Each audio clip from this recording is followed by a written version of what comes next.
Welcome to Eyes and Teeth Future Stars. I first watched Max Fulham work as a 14-year-old ventriloquist in Norfolk in a ventriloquist-only talent show I put together, and I'm so glad I did, because even if it discovered one future ventriloquist, it was worth it. And I used to be the youngest ventriloquist in the UK, and that was 30 years ago. And now there's another youngest ventriloquist in the UK. But that's not his title. He's one of the greatest upcoming ventriloquists in the UK. He's brilliant. Everybody knows about him now. Having Max on Eyes and Teeth is a no-brainer. He epitomises Eyes and Teeth, a true, passionate performer who loves his work. He's original, he's funny, and he was in the right place at the right time when the wonderful Hilary O'Neill comes into play. And wow, if anyone was going to take Max under their wing, then Hills is the perfect antidote. Sorry, vaccine. I mean tonic. Or manager. Since working with Max, Hilary has perfectly pitched a career for a young ventriloquist, introducing him to the right people and venues and shows along the way, slotting him in to the odd TV spot that will begin to shape him as a performer who will soon be ready, and deservedly so, for a Royal Variety performance. Hilary's a perfect manager. She understands him and won't rush him into anything that he's not ready for or wants to do yet. At the other end, Max is creative, original, funny, and proves this in his sensational TikTok videos where he has accumulated over 144,000 followers with over 1 million likes within months. Welcome to Eyes and Teeth, Max Fulham. Oh, thanks for having me. It's great. Hello, Max. It's great to talk to you, mate. I feel like we've been talking all summer, but we haven't. I've just been watching everything you've been doing on YouTube and Facebook, and so we feel like we're all connected because we're out there doing whatever we can to entertain people. Yeah, everyone's virtually connected at the moment, and online entertainment has had a massive boom. Everyone's putting stuff out there, so everyone feels like they know what each other are getting up to. Yeah, that's true. We met in Norfolk, and it was the ventriloquist day that I put on. Can't remember what I called it. It was a little ventriloquist convention, and it was a wonderful day, and Roy Davenport helped me put this together, and we used his wonderful magic museum to do it. And I put together a little ventriloquist junior competition, not thinking anybody would turn up. And I think we had about 5 young ventriloquists turn up. And I'd never seen you before, and you really stood out for me because you had this big blue monster, and you had this great technique, and you were funny and confident, and for me, that's what you need, really, to get on as a ventriloquist. You had everything that I didn't have when I was your age. So can you tell me, when was your first moment when you thought, was it ventriloquism or was it magic, or how did you first get the inspiration? Oh, that's a really good question, because I've sort of been performing and entertaining since I can remember, really. I would always perform made-up shows to anyone who would stand still for long enough, really. And I think a lot of it came when my nan used to look after me when I was little, when my mum and dad were at work, and all her friends would come round for a cup of tea, and I'd be down the bottom of the garden. They'd be sitting up on the patio, and I'd perform a show for them, a variety show for them at the bottom of the garden. But I started off with things like even dance. Dance was actually my first thing. Not that you'd be able to tell now, but it was back then. I was really interested in dancing. Then sort of magic, and I'd always liked puppets, but magic took over. I had a Marvin's Magic set. Obviously, I really took a lot of focus on the rabbit puppet included in that box.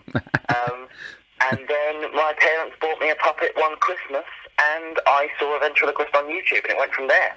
One of those videos I saw on YouTube was one of your old show reels as well. So. Oh wow, the old show reel, they're the best. In my prime. So that's amazing. So let's go back to the dance. Let's not skip over the dance. So I've yet to see your dance videos out there, like Joe Tracini. Was it something like Joe Tracini does, or is it more serious dance? Oh, well, no one can match the skill of Joe Tracini. But yeah, I think one of my main things was I loved the movie Happy Feet with all the tap dancing penguins, and so I started doing tap dancing. I mean, I didn't get very far with it, but it was something I enjoyed doing. So I've always sort of enjoyed the performing arts as a whole, really. So your inspiration was Dancing Penguins. Let's just cut to the chase. That's it. That's the headline that's going to be on the newsletter. Oh, mate, that's brilliant. I didn't know that. I didn't know you were into your dance. I kind of want to put a bit of dance into my show now, really, since watching all these Strictly Come Dancing obviously is on, and my wife loves it, so I want my wife to love me again, so I want to learn a dance routine. So yeah. And then the ventriloquism thing, so you talked about the rabbit. That was your first puppet, I guess. And then what was the puppet your parents bought you, and how old were you? Were you 13, 14? So I'd always had sort of like hand puppets and toys around the house, and then my parents, when I think I was 9, it was Christmas when I was 9 years old, they bought me a puppet. It was a little boy puppet from a website called Puppets by Post, made by Living Puppets, the German company. Yes. They make lovely puppets, and that was my first sort of proper puppet, the puppet that became sort of my first character. And because I didn't know much about ventriloquism at the time, I made a massive error and called him Ben. Which is it's a ludicrous challenge to set yourself at the start of your event career, is calling your character an almost impossible name to deal with. You know what? I saw a ventriloquist on YouTube. I'm not of the generation that can say, "Oh, I saw such and such a great act on this great stage in this theatre." I just say, "Oh, I saw it on YouTube." Well, that's where the inspirations that's are. How I sort of found out what ventriloquism was, and then just started practicing and teaching myself, really. Oh, brilliant. And you say that about not being able to say Ben, but your technique, and I'm talking about the most difficult letters, they don't faze you. They don't seem to faze you. And now you're even giving tuition, aren't you? And you've got a lovely booklet that I've seen you release recently, which is given all of the lessons a ventriloquist needs. So, I mean, if there's anybody out there that wants to learn ventriloquism, Max Fulham sells these. You can get these on your website. Is that right, Max? Yeah, absolutely. If you contact me, I can happily send you through one of my lecture notes that I did at Blackpool Magic Convention. My technique has all come through sort of me teaching myself. I was never followed. I never had someone to teach me. I never had sort of tutorials to follow. So it's definitely come from sort of playing around with seeing what works for me, and I think that's an important part of it. You can't expect everyone's mouths to be able to move in exactly the same way, and positions don't always work universally, and I've always been sort of playing around, seeing how I can get the sound to be as accurate as possible, which is very nerdy, but I think it's sort of the passion for me. As with you, we're sort of we're perfectionists, really. Yeah, definitely. I think everyone's got different teeth. Their teeth are all set in different ways, and you have to relax your mouth in a different way that makes you comfortable. You can't teach anybody that technique, really. I mean, you can teach them the basics, and where to place their tongue, but at the end of the day, if you've got no teeth, it's going to be more difficult to be a ventriloquist. And if you have no tongue, then basically, well, there is no act, really, is there? But yeah, you do need to have teeth and a tongue. Basically, it's a good start, isn't it? You absolutely do. Yeah, I mean, I don't know about you. I've had nightmares before big gigs about somehow my tongue getting injured. Yeah, in those dreams, my teeth fall out just before panto, or I've not learnt the script just before panto, and it's opening night, and I haven't learnt the script because it's like 3 weeks before panto, and you panic about this. I haven't got my script yet, but then you're dreaming that you're going on stage on panto. Hang on, I've not learnt this, and I'm Steve Hewlett, you're on. It's like, oh goodness, but that's terrifying.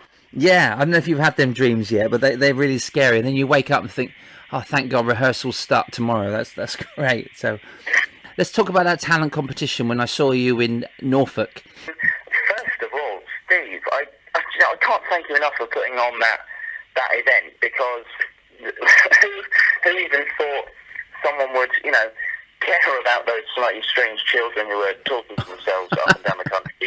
That it was a really, really special day, and for us young vents to meet someone like you, who we'd seen on mainstream TV. You've been on Britain's Got Talent. You were like a hero to us, and for you to bring in people like Jimmy, who is also a legend, Jimmy Tamley, yes, and Fulham. I mean, it was got a star-studded lineup. It was really an amazing opportunity. So first of all, thank you. That was a huge sort of boost and a real significant day in my timeline, I suppose. Bless you, mate. I mean, it was very fresh after BGT. I think it was 2014.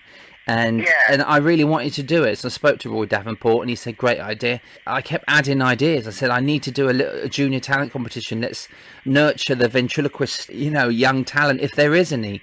And then you turned up, and then Tommy Rollison turned up, and there was about 5 young lads there. Yeah. And it was brilliant. I'm so glad. I mean, I really enjoyed it. Rose Dalton was there, bless her.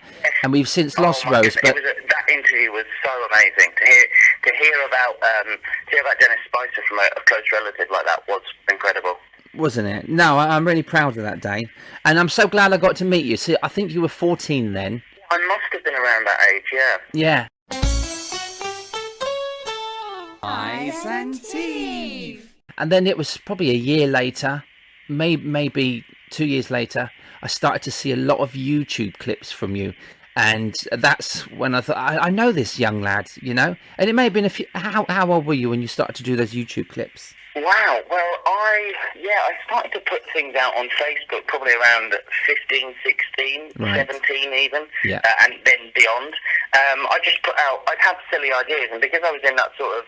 I never hit the cool teenage stage. I was always in the sort of just being my own person, very much entertaining as much as I could. And so I would have ideas, and because of my somewhat good but somewhat risky lack of inhibition, I would post these slightly mad ventriloquism ideas on Facebook, and it was lovely to see the reaction to them. And then when I got someone like Steve Hewlett commenting on them, that was incredible. And you've been there from that day forwards, supporting me, and that's been incredible too. But yeah, that's posting videos on Facebook, silly videos, was how it really all properly started for me, because that's how the producers of a charity gala variety show got in touch with me, asking me to do a 5-minute spot, and that's where it all went from there. I know, live at the Regis, and you were on that bill with Joe Pasquale.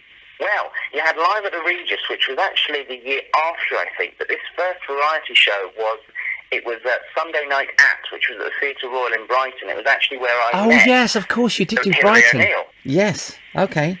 She was comparing, and from the sort of moment I arrived in the theatre, sort of wide-eyed, going, my goodness, this place is huge, because I hadn't played a theatre before, walking on stage with my granddad puppet in the family suitcase, Tatty Batter's family suitcase, and... she kept in touch from them and actually helped me get on Live at the Regis with Hilary and Joe Pasquale, which was the most amazing experience, to have that taste of what a summer season feels like, a proper variety show. Yeah, I'm really interested to know from the other part of the story. Now, I've heard Hilary talk about the moment she saw you on stage. She was standing in the wings watching this young lad, and her hand reached out and grabbed you, and she put you in her pocket. What from your point of view, what was it like standing on that stage doing that? And then did you look and see her with her hands out ready to grab you and take you on a journey, or did you just walk off after that? Because I know it went down really well in Brighton, but then did you walk off and then she spoke to you straight away? How was that meeting after you performed? Because she's never seen you before, had she? It was really, I think, you look back on it and you go, wow, that was really special. But in the moment, you're just sort of, I was so wrapped up in it, and the adrenaline was really pumping, because that was the biggest gig I'd done to date. It was a proper theatre, and a lovely theatre at that. And so I walk out, and I'm just trying to remember the act at this point. And Hilary's gone off stage right, I've come on stage left, and then I exit stage left.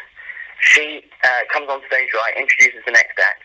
I'm still in the wings, and as the next act goes on, I just see her appear. I see this flash of red of the dress she's wearing. I just see her appear. She runs around from the stage right wing, and all of a sudden just gives me this massive hug, and I'm like, oh my goodness, I've done well. I've done it well. Because I don't know about you, but when I'm on stage, I come off and I go, hold on, did they laugh? I almost don't remember the applause at the end. I'm too focused. I go, did it go well? How did I do? Was I even there? Did I say the right words? What did I say? So it was a really special moment, and definitely the sort of movie moments as well. I know, it's incredible. It's nice to hear your side of the story, but there is those moments where you want to cherish, like if you meet somebody you really respect and admire, like, I mean, you met Wayne Dobson. I'll talk about that in a second.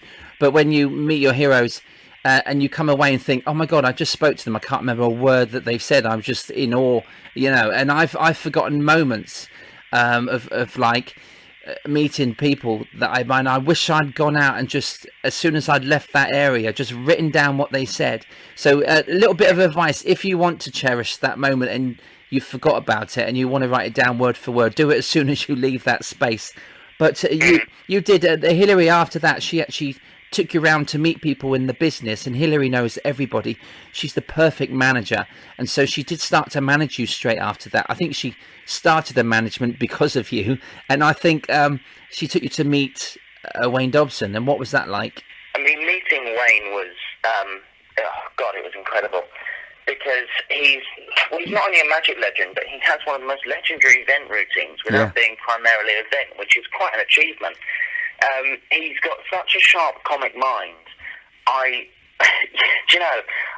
was blown away the whole afternoon. Well, the few hours I spent with Wayne that first time I met him with Hillary, it was hours of hysterical laughter and my mind being blown.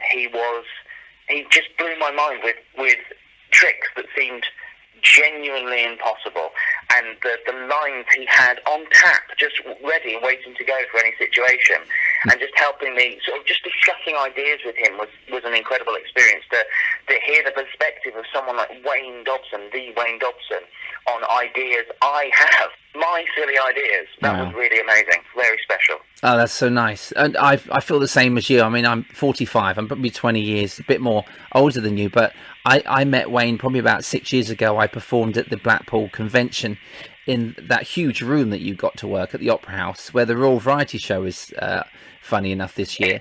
But it was a huge room. But I met Wayne the day after that, and he asked me to sit down. We had a lovely little chat, and he gave me an idea exactly the same. And it's these people in the business like Ken Dodd and Roy Hudd, Jimmy Cricket, Wayne Dobson. They love, and they really do love, the younger generation of variety that is coming up. And they see how difficult it is these days, but they really want to help, don't they? So to give you ideas and to help the younger generation, I really respect that, and I know you do, because you have a passion for what came before us, which is nice. Yeah, absolutely. I mean, I'm the same as you in that respect. I really am passionate about everything that's gone before us. You know, musical and even before. You know, it's you have to look at what's gone before to be able to progress an art form, whether that's ventriloquism, magic, or anything. I'm just passionate about variety, and I know you are too.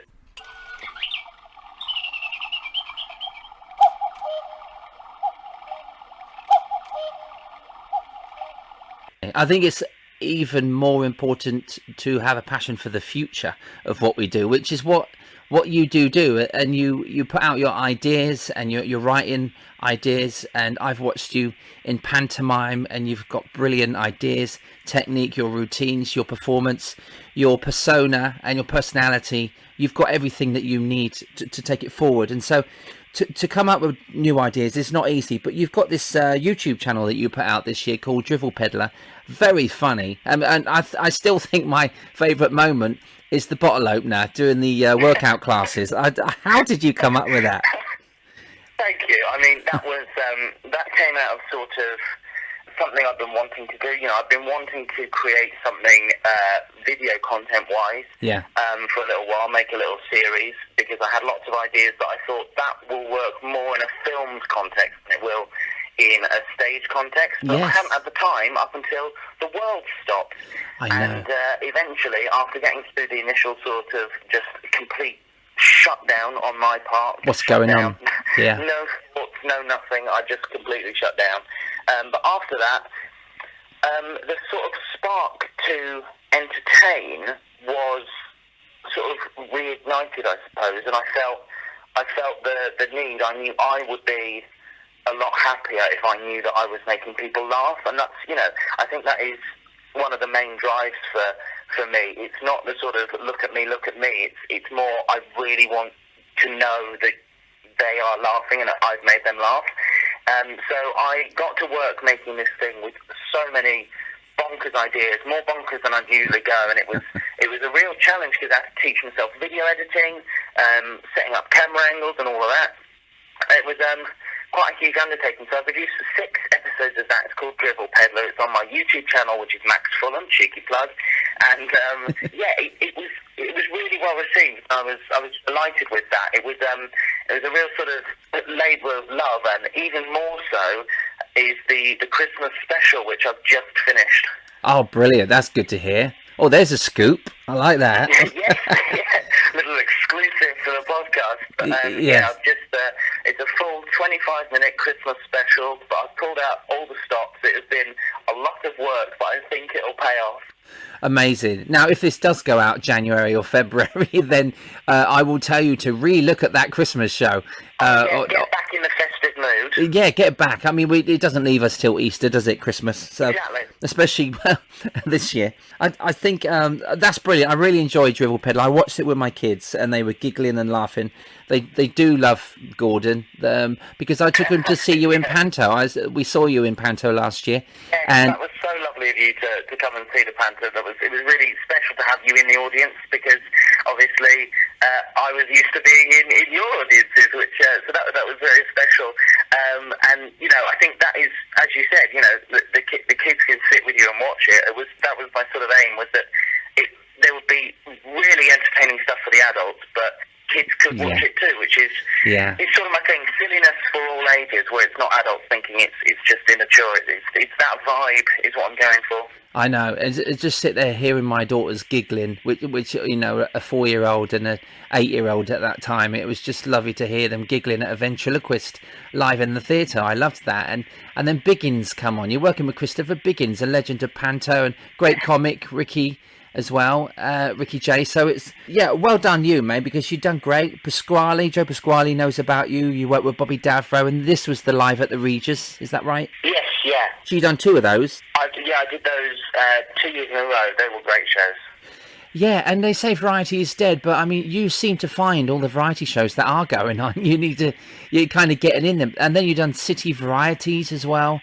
And isn't that a wonderful? During the good old days. Yeah, wonderful. That was an amazing experience, because, as we've said, we both like to look back, and I knew the significance of the good old days, and I've watched many of the episodes of the good old days, and so I put together a special routine for that, where I went through some very old dialogue books and put together a routine using genuine script from old books, and sort of was able to perform an old script on such a significant stage with a traditional figure. That was really amazing, to then bring another routine in and bring it up to date and do sort of a merging of the 2 eras, which was sort of definitely it was overkill in terms of I didn't have to do that, but I feel like I need to make this effort, because this is so special, and I want to see these old routines worked in this room. I want to experience that. That was amazing. I mean, I've never performed on a stage with a rake. That's the only thing.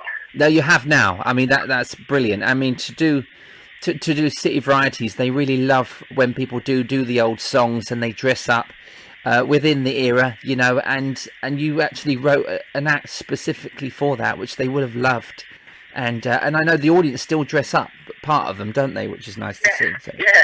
You get audience members dressed up in oldie costumes, which is fantastic. It's a fantastic atmosphere. Oh, contributional. You done Panto, and then after Panto, I saw you again a few months later, which was probably the last convention I went to in 2020, which was the Magic, and this must have been a big gig for you.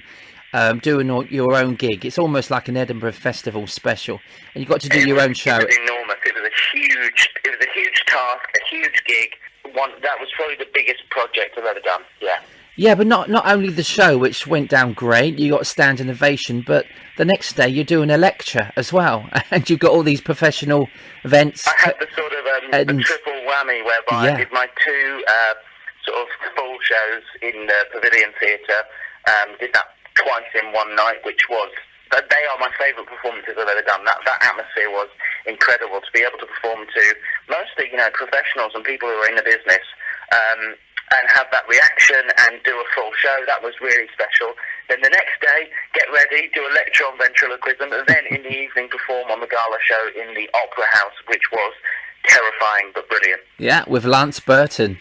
Yeah. Wow. And so, wow. I'm just loving the journey. I love watching it, mate. And then me and my wife, we just finished season 3 of The Crown, or is it 4? 3? 3? 3? 4? 3. Is it 3 or 4?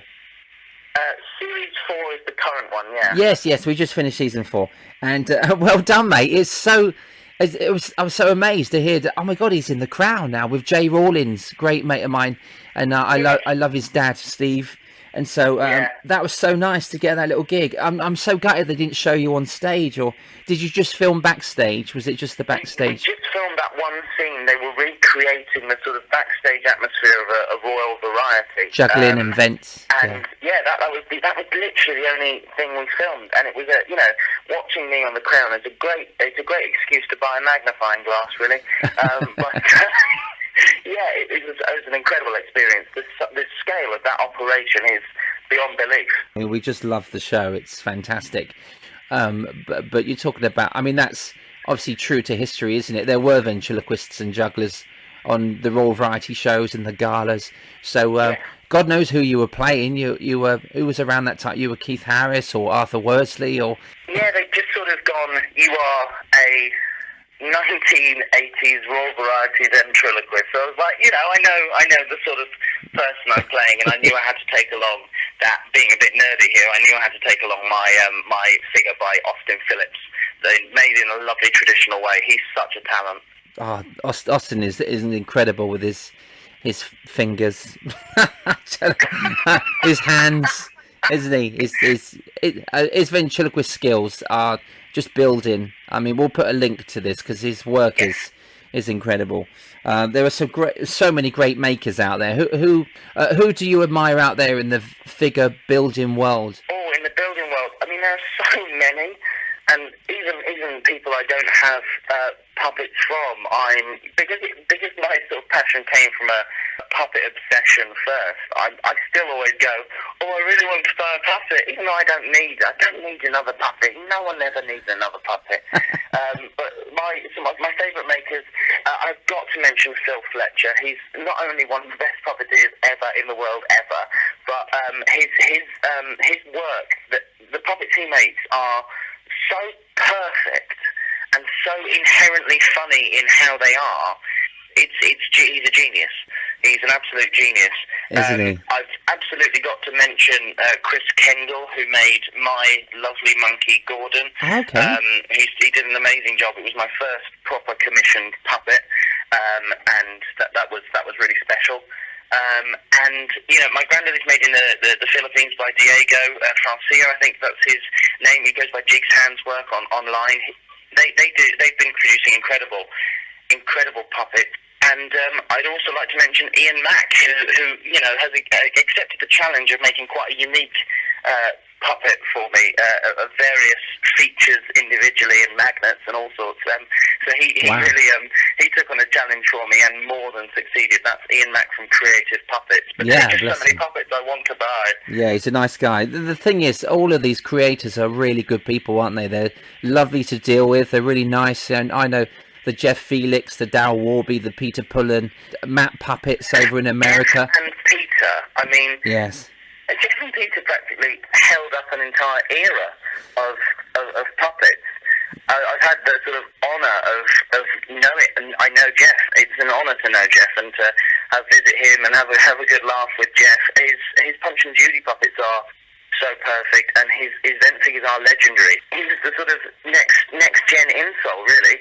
And of course, I have to mention as well as Herbert Brighton. If we're going really far back and really nerdy, You have gone far back, yeah. Music hall style figures. Yes. Let's go really far back to the 80s, and I'll talk about Dave Showler. We got to give a nod to Dave Showler. We love Dave. He's lovely, obviously based in Bromley as well. So when I did Panther, where you came to see me, Dave came along as well. Of course, bless him. Oh, that's amazing. And Werner Finley, I need to mention Werner now we're on this, because Werner made 3 or 4 of my early puppets. Tiny Tina, Michael Jackson, she did for me, and Butch, she made Butch. Yeah, I mean, Werner's work is beautiful. I wish she, I wish I was around when she was I know, yeah. making. That would have been incredible. And Mary Ann Taylor in a similar style. Mary Ann Taylor and her daughter Melissa, they are still producing incredible work. Melissa's work is amazing and following in Mary Ann's style. Yeah, definitely. Melissa made me a couple for my Arthur show coming out next year. Oh, they look so great. Were they the younger Arthurs? The younger Arthurs throughout his life. I love what they've done. So Melissa, yeah. Oh, definitely. And do you know a guy called Salom in the Philippines? Yes, I think I do, yeah. Is that his name? Salom, from the Philippines, yeah. He just sent me, I ordered it in February and got it in October. And I'm not saying he's slow. He made it within a week, but then he went into lockdown and couldn't send it. Oh, my goodness. Yeah, but I got it eventually. And so I still didn't write the script, even though I had 9 months. But it's just that, like you say, it's just another puppet we don't need that's sat there with the others. I mean, we've had a laugh about our politician puppets, because I thought, I'm going to bite the bullet and I'm going to do something a little bit political, and I ordered my Theresa May puppet when she was still Prime Minister, and the puppet arrived the day she resigned. So I was like, oh, that's great. I ordered the Boris Johnson puppet just before he was Prime Minister, so I could have risked him not being in the limelight anymore. And to be honest, I've only done a couple of videos with him, but not. But it's nice that we got to merge them together. I mean, you have to repost that. Oh yeah, that was really nice. And of course, we should mention Sally, who I think was Major Boris. She's amazing. That Mimic Productions, yes, Sally, but yeah. she's fantastic. She's a lovely lady to deal with. Behind so many of the iconic characters of my childhood as well. Wow, really? Is that incredible? Yeah, I think she was involved in the Tweenies, Bits and Bobs, and this is very niche, but she made a dog puppet for a brilliant children's entertainer called Tricky Ricky. And I remember seeing him when I used to live in Scotland. I remember seeing him at my friend Jamie's birthday party and being amazed by this dog puppet. And Wow. now being in a position where I know Ricky and I know Mimic's Productions, who made the puppet. It was a nice little full circle there. Yeah. Lovely. But talking Wow. of kids' TV puppets, Neil Sterenberg has to have a mention as well. Okay, I don't know, Neil. This, you know what? This is something I should have actually written all the names down now, because we're going. Oh, we can't forget so and so.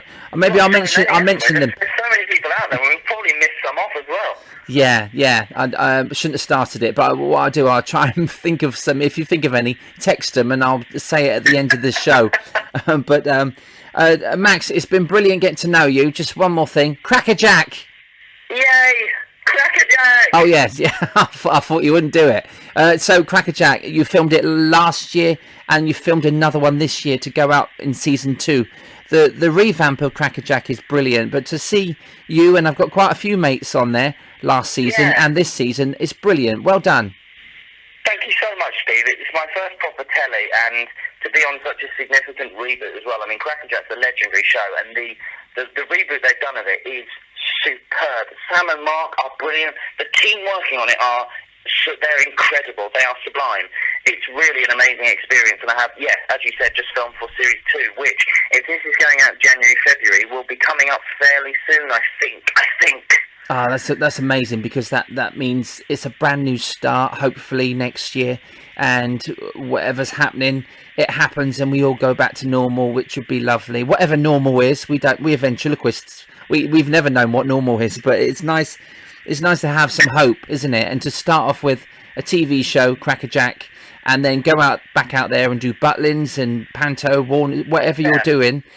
Keep doing it well, like you're doing, mate. Because I'm proud of you. I hope you don't mind me saying I'm proud of you, because it's amazing to hear, Steve. It really is, because you're someone I've looked up to from the very early days. So that's it. I mean, it's incredible to know you as a friend rather than someone I just go, oh, Steve Hewlett.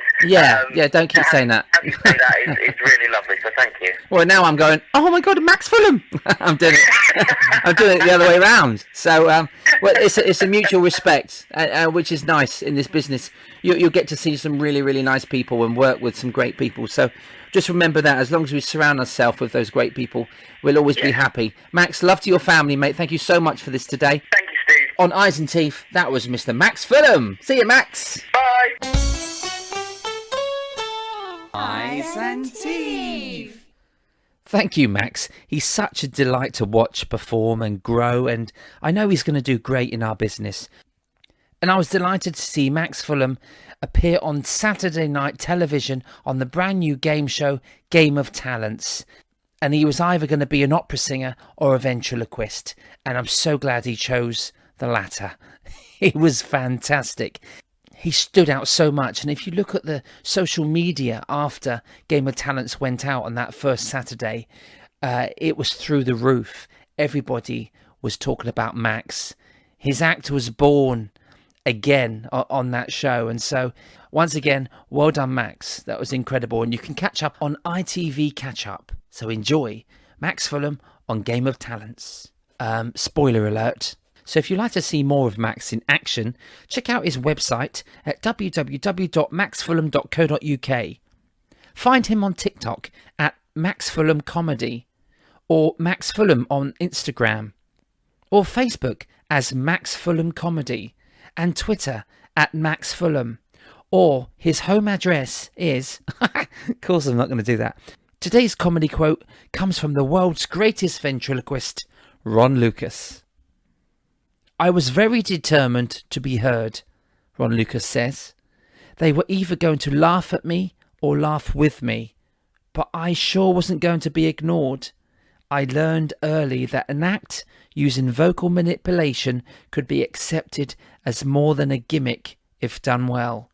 I also learned to think fast or duck. Here's a few more quotes. This is from author Wendy Liebman. My mum was a ventriloquist, and she always was throwing her voice. For 10 years, I thought the dog was telling me to kill my father. Here's another. From author Alexander Theroux. It's true, you can never eat a pet that you name. And anyway, it would be like a ventriloquist eating his dummy. And finally, Ken Dodd. I had an idyllic childhood, and when my parents bought me a Punch and Judy show and a ventriloquist's dummy, I'd perform anywhere, anytime. My parents were wonderful when I told them I wanted to be an entertainer. Thank you, Doddy. We miss you. And yes, there's nothing like being supported by your own family. Eyes and Teeth is written, produced and hosted by Steve Hewlett. Vocals by Lola, Nina and Larissa Hewlett. Additional vocals by Rich T. The Eyes and Teeth music and jingles are produced and performed by the one and only Mr. Kevin Dean. Join me on the last edition of Eyes and Teeth Future Stars, when I'll be talking to the incredible TikToker, singer, dancer, personality and my show business sister, Kitty Harris.